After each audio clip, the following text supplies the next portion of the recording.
कहानी एक महान युद्ध के बाद वैश्विक तबाही के दौर से शुरू होती है, जहां एकमात्र बचे हुए शहर में ग्रे एलिस नामक चुड़ैल रहती है, जो पैसे देने वाले लोगों की हर मांगे पूरी करने के लिए मशहूर है। उसके पाखंड से खुश नहीं होने पर चर्च उसे एक उदाहरण बनाने का फैसला करता है और उसे फांसी की सजा देता है। हालांकि पुजारिन यह भूल जाती है कि चुड़ैल की एक प्रतिभा जादू टोना है और उसे मारना इतना आसान नहीं होगा। ग्रे एलिस पादरी के एक सैनिक को मोहित कर लेती है और वह खुद को अपने गले में रस्सी के साथ देखता है। घबराहट में वह गोली चलाकर रस्सी तोड़ देता है और तब उसे एहसास होता है कि उसने अभी अभी दोषी महिला को मुक्त किया है। इसके बाद वह चुड़ैल को अपनी ओर दौड़ते हुए देखता है और गोली चलाता है, लेकिन वास्तव में वह अपने एक सहकर्मी पर गोली चला रहा होता है। वह बहुत भ्रमित होकर घुटनों के बल गिर जाता है और पुजारिन उसे खंजर से मार देती है तथा घोषणा करती है कि वह अब भरोसे के लायक नहीं है। वह दूसरों को चुड़ैल के पीछे भेजती है, लेकिन ग्रे एलिस चुपके से उन पर एक एक करके हमला करती है।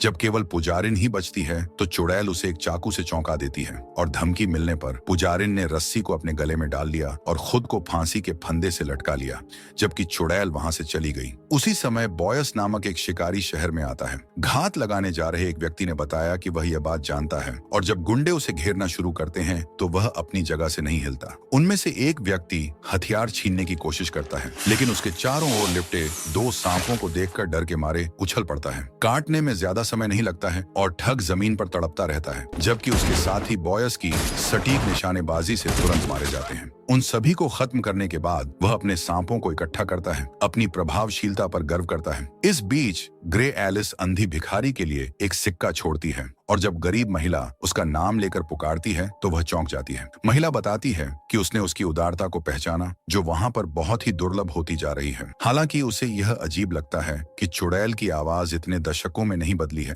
क्योंकि वह खुद ग्रे एलिस से छोटी है। थोड़ी देर बाद जादूगरनी के पास शूरवीर जेराइस आता है और वह उसे अपना परिचय पूरा नहीं करने देती, क्योंकि वह पहले से ही इस तमाशा का अंदाजा लगा लेती है। असली ग्राहक तो रानी है, जो एक लबादे में छिपी हुई है। जब ग्रे एलिस पूछती है कि उसकी इच्छा क्या है तो वह उसके साथ अकेले रहने के लिए कहती है। जेराइस ने विरोध करते हुए चेतावनी दी कि यह खतरनाक हो सकता है, लेकिन अवज्ञा करने की हिम्मत नहीं जुटा पाई। जैसे ही शूरवीर चले जाते हैं, रानी कहती है कि वह ग्रे एलिस की उत्पत्ति जानती है। वह उन खोई हुई भूमि से आई थी जहां सबसे भयानक जीव प्रकृति के नियमों की अवहेलना करते हैं। फिर रानी कहती है कि वह काया पलट का रहस्य प्राप्त करना चाहती है, क्योंकि वह एक भेड़िए में तब्दील होना चाहती है। चुड़ैल चेतावनी देती है कि इस तरह के अनुरोध के अप्रिय परिणाम हो सकते हैं, लेकिन रानी का कहना है कि यह उसका कोई काम नहीं है। चुड़ैल पैसे स्वीकार करती है, क्योंकि वह कभी किसी के अनुरोध को अस्वीकार नहीं करती। योजना यह है कि एक शिकारी को खोई हुई भूमि पर भेजा जाए ताकि वह एक आकर परिवर्तक को पकड़ सके और फिर उसकी शक्ति चुरा सके। वह रानी से अगली पूर्णिमा तक का समय मांगती है, जो 6 दिनों में होगी। समझौते पर मुहर लगने के बाद शूरवीर जेराइस चुड़ैल के ठिकाने पर वापस लौटता है। उसने कहा कि वह व्यापार भी करना चाहता है और इसके लिए वह अपनी पारिवारिक विरासत, अपनी सबसे मूल्यवान संपत्ति, एक घड़ी भी दान करना चाहते हैं। जेराइस का अनुरोध है कि वह रानी के मिशन को विफल कर दे और उसे काया पलट की शक्ति न दे। वह शपथ लेता है कि वह ताज के प्रति वफादार है और केवल रानी की रक्षा के लिए ऐसा कह रहा है, लेकिन चुड़ैल रात में ईर्ष्या की गंध को भांप कर इसे अस्वीकार कर देती है। इसके बावजूद वह घड़ी को स्वीकार कर लेती है और दोहराती है कि वह कभी भी किसी अनुरोध को अस्वीकार नहीं करती। अंततः अकेले ग्रे एलिस हवा में उड़ने लगती है और उसका मन एक भयावह गुफा के दृश्यों से भर जाता है। बहादुर शिकारियों का एक समूह खोपड़ियों के ढेर के ऊपर से चलता हुआ अंदर रहने वाले जानवर का सामना करता है, लेकिन जल्द ही एक भयानक वेयरवुल्फ छाया से निकलता है। यह दृश्य तब समाप्त होता है जब जानवर क्रूर चीख के साथ समूह पर झपटता है। महल में रानी अपने पति परमेश्वर की कमजोरी से धैर्य खो रही है। वह उसकी देखभाल करने के लिए उपस्थित लोगों को बुलाती है, जबकि वह बॉयस, जो उसका प्रेमी है, को अलविदा कहने के लिए चुपके से बाहर निकलता है। बाहर निकलते समय सैनिक परमेश्वर के नाम पर रोक लेते हैं और उसे गिरफ्तार कर लेते हैं, लेकिन बॉयस अपना पेय उनकी एक मशाल पर थूक देता है और दोनों को आसानी से मार गिराता है। बाद में ग्रे एलिस एक बार टेबल पर उसके पास आती है और कहती है कि वह एक सक्षम शिकारी की तलाश कर रही है, जो उसे लॉस्ट लैंड्स तक ले जा सके। वही उसे समझाता है कि शहर के नियम उस क्षेत्र में लागू नहीं होते। उसे संदेह है कि वह इतने खतरनाक मिशन पर उसके साथ रह पाएगी। ग्रे एलिस कोई डर नहीं है और अगर वह बोझ बन जाती है तो वह उसे छोड़ देने की अनुमति देती है। हालांकि वह चेतावनी देती है कि यदि आवश्यक हुआ तो वह उसके साथ भी ऐसा ही करेगी। मिशन के विवरण को सुनने के बाद बॉयस ने बताया कि उसने स्कल नदी नामक स्थान पर वेयरवोल्फ के रहने के बारे में सुना है। फिर चुड़ैल उसे उस स्थान की यात्रा के भुगतान के रूप में जेरिस की घड़ी देती है। जैसे ही सौदा तय करते हैं, बार पर पादरी वर्ग के सैनिकों द्वारा आक्रमण किया जाता है जो अभी भी चुड़ैल को पकड़ना चाहते हैं। बॉयस भी उसके साथ जुड़ जाता है और दोनों बाल बाल बच जाते हैं, लेकिन जुड़वां सांप पुजारिन की तलवार से बच नहीं पाते। एक और विफलता की खबर जल्द ही चर्च के कुलपति के कानों तक पहुंचती है और वह भगोड़ों को पकड़ने के लिए इनाम देने का वादा करता है। हालांकि जब्त किए गए पैम्फलेट के अनुसार ग्रे एलिस प्रतिरोध का प्रतीक बन रही है और हर बार जब वह फांसी से बच जाती है तो सभी को शक्तिशाली लोगों के खिलाफ लड़ने के लिए प्रेरित करती है। और जब उसके पास मौका था तब भी उसने पुजारिन को फांसी नहीं दी थी। इससे पादरी घेराबंदी को और कड़ी कर देते हैं और यहाँ तक कि बेचारी अंधी महिला को भी पकड़ लिया जाता है। दबाव में आकर वह बताती है कि रानी हाल ही में ग्रे एलिस से मिलने आई थी, जिससे कुलपति को बहुत दिलचस्पी होती है। वह मांग करता है कि पुजारिन चुड़ैल को खत्म करने से पहले उससे पूरी तरह से कबूलनामा प्राप्त कर ले। इस समय दोनों साहसी लोग पहले से ही खोई हुई भूमि की ओर जा रहे हैं। पहला पड़ाव एक व्यापारिक चौकी है जहाँ बॉयस ग्रे एलिस को अपने दोस्त रॉस और अपनी बहन मारा से मिलवाता है। हालांकि वह उससे बंदूक लेकर मिलती है, लेकिन मारा जल्दी से अपना लहजा बदल लेती है और दिखाती है कि वह बॉयस की दोस्त से कहीं बढ़कर है। डिनर के दौरान चुड़ैल कहती है कि उन्हें पूर्णिमा से पहले अपने गंतव्य तक पहुंचना होगा क्योंकि उसे लक्ष्य को उसके भेड़िए के रूप में पकड़ना है। बॉयस को लगता है कि समय सीमा बहुत कड़ी है और उनका कहना है कि यह तभी संभव होगा जब वे रेल की पटरी के साथ साथ सुरंगों के माध्यम से पहाड़ों को पार करेंगे। मारा के साथ रात बिताने के बाद बॉयस सुबह ग्रे एलिस के साथ निकल पड़ता है और चेतावनी देता है कि उसके बाद कोई भी स्वागत करने वाला दोस्त नहीं होगा। उसे यह पता नहीं है कि पुजारिन उन दोनों को पकड़ने के लिए ट्रेन से आ रही है। यह सुनकर रानी कुलपति से भिड़ जाती है और कहती है कि वे सैनिक यहाँ शहर में ज्यादा उपयोगी हैं। वह उसके बारे में फैली बेवफाई की अफवाहों का जिक्र करते हुए जवाब देता है और यह भी कहता है कि इनका जनता पर क्या प्रभाव हो सकता है, भले ही वह झूठ ही क्यों न हो। इस बातचीत के बाद कुलपति को यकीन हो जाता है कि रानी पादरी वर्ग की सहयोगी नहीं होगी और वह सुप्रीम लॉर्ड की मृत्यु की स्थिति के लिए तैयारी करने का फैसला करता है। जब ट्रेन ट्रेडिंग पोस्ट पर पहुंचती है तो रॉस और मारा पर दबाव डाला जाता है कि वे जो कुछ जानते हैं उसे बताएं। अपने भाई को सैनिकों द्वारा पीटे जाने को देखकर मारा तब तक खुद को रोक नहीं पाती जब तक कि उनमें से एक सैनिक गर्म लोहा लेकर नहीं आता और वह चिल्लाना शुरू कर देती है कि चुड़ैल स्कल नदी की ओर जा रही है। अपनी इच्छा पूरी करने के बाद भी पुजारिन अपने आदमियों को सब कुछ आग लगाने का आदेश देती है। अब पूर्णिमा तक केवल 3 दिन बचे हैं और दोनों रिफ्ट नामक स्थान पर पहुंचते हैं। बॉयस अपने एक परिचित साइरस को बुलाता है जो एक प्रकार की तात्कालिक केबल कार चलाता है। हालांकि जब बॉयस लगातार आवाज लगाता रहता है और साइरस कोई जवाब नहीं देता तो वे बगल के दरवाजे से अंदर घुसते हैं और उसे ढूंढना शुरू करते हैं। कई गंदे गलियारों को पार करने के बाद उन्हें साइरस के बचे हुए हिस्से का पता चलता है और वे अनुमान लगाते हैं कि पुजारिन उनसे पहले ही वहां आ चुकी है। गलियारे से वापस लौटते हुए उन्होंने देखा कि उसने धूप का चश्मा पहना हुआ है। सभी सैनिकों के पास डायन द्वारा आंख से संपर्क करके नियंत्रित होने से बचने के लिए एक ही उपकरण है। इसके बाद पुजारिन बॉयस को संबोधित करती है और कहती है कि अगर वह को बिना किसी परेशानी के उसके पास पहुंचा दे तो उसे एक अच्छा इनाम मिलेगा। वह डायन से कहता है कि उसे इसका पछतावा है, लेकिन उसने पहले उसे ही काम पर रखा था। तभी बॉयस मारा को दीवार पर लटका हुआ देखता है और पूरी तरह से क्रोधित हो जाता है। वह अभी भी अपनी सारी ताकत जुटाती है और एक आखिरी बार उसका नाम पुकारती है और पुजारिन बॉयस के सामने ही उसे दया का इंजेक्शन देने का बीड़ा उठाती है। इससे शिकारी और भी क्रोधित हो जाता है और वह सैनिकों पर गोली चलाना शुरू कर देता है, जबकि ग्रे एलिस यह प्रदर्शित करती है कि उसे किसी को भी हराने के लिए जादू की आवश्यकता नहीं है। जैसे ही सैनिक गिरते हैं, दरांती और कुल्हाड़ियों के साथ एक नई लहर आती है, लेकिन दोनों उन्हें भी संभाल लेते हैं। केवल पुजारिन ही युद्ध के बीच में स्थिर रहती है। उसे विश्वास है कि उसके लिए गोली खाने वाला हमेशा कोई न कोई अधीनस्थ मौजूद रहेगा। जब ग्रे एलिस देखती है कि तोप उसकी दिशा में मुड़ रही है, तब तक बहुत देर हो चुकी होती है। दोनों बाल बाल विस्फोट से बच निकलते हैं और दूर गाड़ी में घुस जाते हैं तथा दूर से गोली चलाकर तंत्र को सक्रिय कर देते हैं। कुछ सैनिक भी अंदर घुसने में कामयाब हो जाते हैं और उनमें से एक गाड़ी के ऊपर कूद जाता है तथा गोलियों से छत पर कई छेद कर देता है। ग्रे एलिस को भी उससे निपटने के लिए ऊपर चढ़ना पड़ता है। जब पुजारिन देखती है कि चुड़ैल लड़ाई जीत रही है तो वह उन्हें केबल काटने का आदेश देती है। उसके आदमी उसकी बात मानते हैं और जल्दी से पहले को छोड़ देते हैं, जिससे गाड़ी लटकी हुई और झुकी हुई रह जाती है। फिर वह खुद एक गोली चलाकर दूसरे को तोड़ देती है और यह इशारा व्यावहारिक रूप से गाड़ी को उछाल देता है। यह पहाड़ पहाड़ की दीवार से टकराता है और ग्रे एलिस बॉयस से चिल्लाकर कहती है कि बाहर निकलने का एकमात्र रास्ता चढ़ाई करना है। यह उसके लिए आसान है, जो पहले से ही बाहर है, लेकिन बॉयस अभी भी गाड़ी के अंदर संतुलन बनाए हुए है। इसके अलावा जिस रस्सी से उसे लटकाया गया है वह भी टूटने वाली है। यह अंततः तब टूट जाती है जब बॉयस ग्रे एलिस का पीछा करते हुए चट्टानी दीवार पर छलांग लगाने में कामयाब हो जाता है। पुजारिन हार नहीं मानती और दरार के दूसरी तरफ से गोली चलाती है, जो शिकारी के कंधे पर लगती है। हालांकि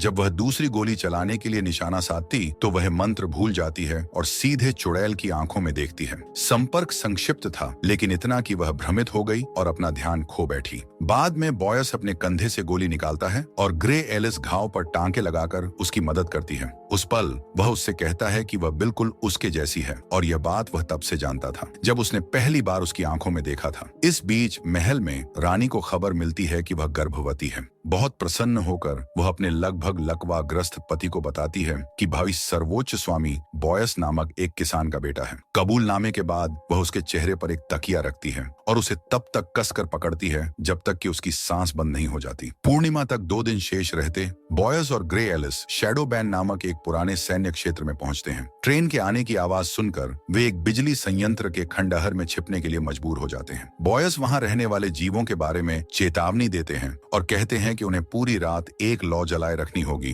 क्योंकि आग ही एकमात्र ऐसी चीज है जिससे उन्हें डर लगता है। तभी धीरे धीरे लाइटें जलने लगती हैं और चारों तरफ से डरावनी आवाजें आने लगती हैं। छाया से एक विचित्र प्राणी निकलता है जिसके दांत दिखाई देते हैं। बॉयस उनके चारों ओर आग का एक घेरा बनाता है, लेकिन यह उम्मीद के मुताबिक काम नहीं करता। राक्षसों में से एक थोड़ा ज्यादा साहसी होता है और आग की लपटों के ऊपर से कूदकर घेरे में घुस जाता है। बॉयस बाल बाल उसके पंजों से बच जाता है, जिससे जमीन पर एक गहरा निशान पड़ जाता है। फिर वह चीज ग्रे एलिस से हाथापाई करने लगती है, अपना सिर घुमाती है। बॉयस राक्षस को एक धातु की पट्टी से धकेलने में कामयाब हो जाता है, लेकिन वह उसे हटाने लगता है जैसे कि उसे झटके से कुछ भी महसूस नहीं हुआ हो। फिर ग्रे एलिस अपनी एक दरांती बैरल पर फेंकती है, जिससे विस्फोट हो जाता है। ऐसा लगता है कि इसे दूसरी जाति के उच्च वर्ग को परेशानी हो रही है, जो संरचना के शीर्ष से सब कुछ देख रहा था। वे आक्रमणकारियों पर कूद पड़ते हैं और नेता चुड़ैल को उसके नाम से पुकारता है। वह ग्रे एलिस के सामने आता है, यह नहीं जानता कि यह उसकी सबसे बड़ी गलती थी। अपनी निगाह से दुश्मन को सम्मोहित करके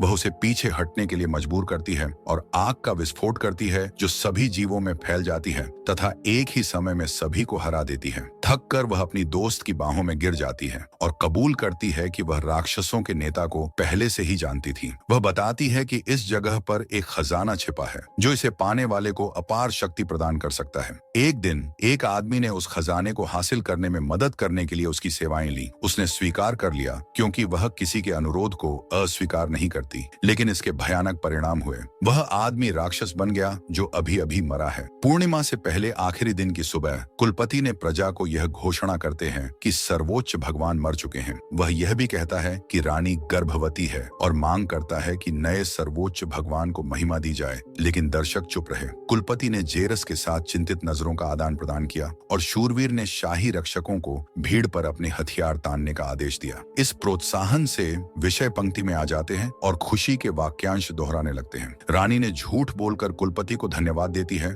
और वह भी स्थिति से खुश होने का दिखावा करता है, जबकि उसके खिलाफ साजिश जारी रखता है। पुजारिन से बात करते हुए वह सैनिकों को तुरंत जल्दी करने का आदेश देता है। केवल चुड़ैल के कबूलनामे से ही वह रानी को पदच्युत कर सकेगा। इस बीच बॉयस और Gray Ellis fields of fire में पहुंचते हैं, जो स्कल नदी से पहले आखिरी पड़ाव है। वह उसे चेतावनी देती है कि अकेले ही वेयरवुल्फ का सामना करना होगा और भुगतान के रूप में उसे घड़ी देती है। बॉयस का कहता है कि वह बिना मदद के उस जानवर से मुठभेड़ में नहीं बच पाएगी और उसने वहां से जाने से इनकार कर दिया। वह उसे इस मिशन को छोड़ने के लिए मनाने की कोशिश करता है, लेकिन वह इस बात पर अड़ी रहती है कि उसके पास कोई विकल्प नहीं है। साथ ही रानी जेरिस से कह रही है कि अब केवल कुलपति ही उन्हें सत्ता से हटा सकते हैं। वह उसे आश्वस्त करता है कि शाही रक्षक दल पादरी की सेना की तुलना में अधिक मजबूत और अधिक संख्या में हैं, लेकिन इससे उसे ज्यादा यकीन नहीं होता। वह उसके साथ जादू टोना करना शुरू कर देती है और पूछती है कि क्या वह वास्तव में उसके लिए कुछ करेगा, और बातचीत एक चुंबन के साथ समाप्त होती है। बाहर बॉयस और ग्रे एलिस एक सुरंग से गुजर रहे हैं, जब उन्हें पटरियां कांपते हुए महसूस होती हैं। बॉयस का कहता है कि वे ट्रेन से अधिक तेज नहीं दौड़ पाएंगे, लेकिन चुड़ैल के पास दूसरी योजनाएं हैं। पुजारिन को इस बात पर यकीन नहीं होता जब वह उसे पटरियों के बीच में टक्कर के लिए तैयार खड़ा देखती है, लेकिन जब लोकोमोटिव करीब आता है, ग्रे एलिस सुरंग के मुहाने की ओर भागती है। अभी भी कुलपति के दबाव में पुजारिन अधिकतम गति से आगे बढ़ती है और जाल का एहसास तभी होता है जब ब्रेक लेने का कोई समय नहीं होता है। सुरंग के ठीक बाद एक बड़ी चट्टान है और पुल टूटा हुआ है। इस प्रकार पटरियां खाई के ठीक ऊपर समाप्त हो जाती हैं। पुल के नीचे बीम में छिपकर बॉयस अपने दोस्त का हाथ पकड़ लेता है जब वह कूदती है, लेकिन कुछ भी ट्रेन यात्रियों को नहीं बचा पाती है और अंततः ट्रेन गिरने में विस्फोट हो जाती है। महल से कुलपति केवल पुजारिन की अंतिम चीखें सुनता है और निष्कर्ष निकालता है कि उसकी योजना विफल हो गई है। क्रोधित होकर वह बलपूर्वक सिंहासन पर कब्जा करने का फैसला करता है और सैनिकों को आदेश देना शुरू कर देता है, लेकिन कोई भी आगे नहीं बढ़ता। उसके सबसे करीबी खड़े लोग जमीन पर गिर जाते हैं, जिससे जेरिस का स्वरूप सामने आ गया। वह कुलपति पर राजद्रोह का आरोप लगाता है और उसे मौत की सजा सुनाता है तथा वहीं पर उसकी सजा पर अमल भी करता है। कल नदी पर पहुंचकर ग्रे एलिस ढेर किए गए कंकालों की संख्या देखकर चौंक जाती है और बॉयस बताता है कि ये सभी वे लोग थे जिन्होंने वेयरवुल्फ का सामना करने की हिम्मत की थी। हालांकि इस समय उसका कोई पता नहीं है और ऐसा लगता है कि आग बहुत समय से नहीं जलाई गई है। ग्रे एलिस कहती है कि आज रात पूर्णिमा होगी और वह जरूर आएगा। बॉयस उसे हार मानने के लिए मनाने की कोशिश करता रहता है, जबकि जेरिस भी रानी को इस योजना के बारे में भूलने के लिए मनाने की कोशिश करता है, लेकिन दोनों ही समान रूप से विफल होते हैं। जब आकाश में पूर्ण चंद्रमा दिखाई देता है, तभी ग्रे एलिस कबूल करती है कि वह शुरू से ही सच्चाई जानती थी। ये वेयरवुल्फ खुद बॉयस है। वह पहले से ही काया पलट की शुरुआत को महसूस कर रहा है और कसम खाता है कि उसने उसे चेतावनी देने के लिए सब कुछ किया था, लेकिन वह उस पर विश्वास नहीं करती है। इस बार यह परिवर्तन बहुत दर्दनाक है, क्योंकि उसकी त्वचा के नीचे एक वस्तु है जिससे चांदी जैसा तरल पदार्थ रिस रहा है। फिर भी परिवर्तन पूरा हो जाता है और वह चुड़ैल पर झपटता है, लेकिन अपनी नजरें उससे नहीं हटाता। सम्मोहन में पड़कर वह उसे कौओं के झुंड के रूप में देखता है, जो आकाश में एकजुट होकर एक विशाल पक्षी का रूप ले लेते हैं। दोनों राक्षसों के बीच संघर्ष होता है और लड़ाई के दौरान चुड़ैल के पंजे से वेयरवुल्फ मारा जाता है। वह उस पल का फायदा उठाकर उसे और अधिक फाड़ने लगती है, जब तक कि वह उसे मृत अवस्था में जमीन पर गिरते हुए नहीं देख लेती। जब बादल चांद को ढक लेते हैं, तो वह अपने मानव रूप में वापस आ जाता है और ग्रे एलिस उसे प्यार से संभालती है